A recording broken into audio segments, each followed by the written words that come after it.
هذا يجب أن يكون في بلد إسلامي؟ هل نقبل هذا في بلادنا؟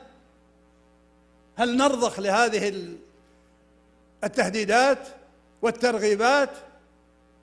لا والله، لن نخضع ولن نركع إلا لله سبحانه وتعالى.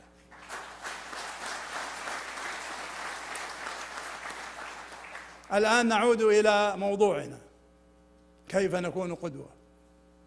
نكون قدوة كما كان أوائلنا. ماذا فعل الأوائل؟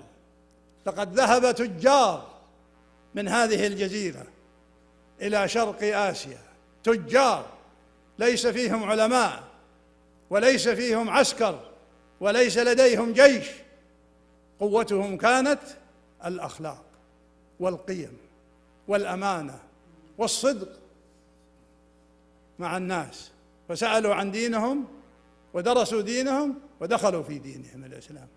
هذه القدوة، هذه القدوة التي نريدها اليوم لنا ولأبنائنا وللمسلمين أجمعين، أن نكون قدوة بأخلاقنا وبقيمنا وبصدقنا وبأمانتنا وبحسن معاملتنا مع الناس، ليس بظلم داعش ولا بفسوق القاعدة ولا غيرهم من هذه، أو حزب الله حزب الشيطان أو غيرهم من هذه الأمور.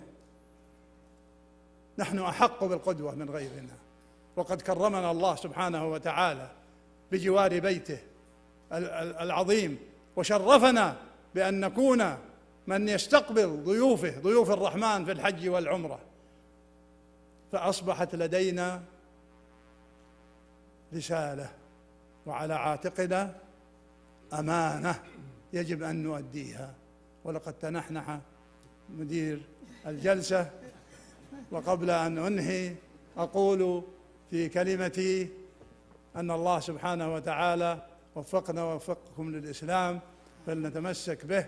واسمحوا لي أن أذكر عناصر القدوة التي تخيلتها.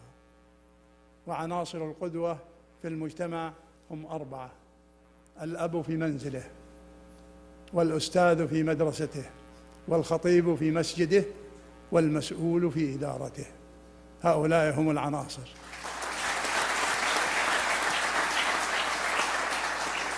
لو صلح ال4 صلح المجتمع.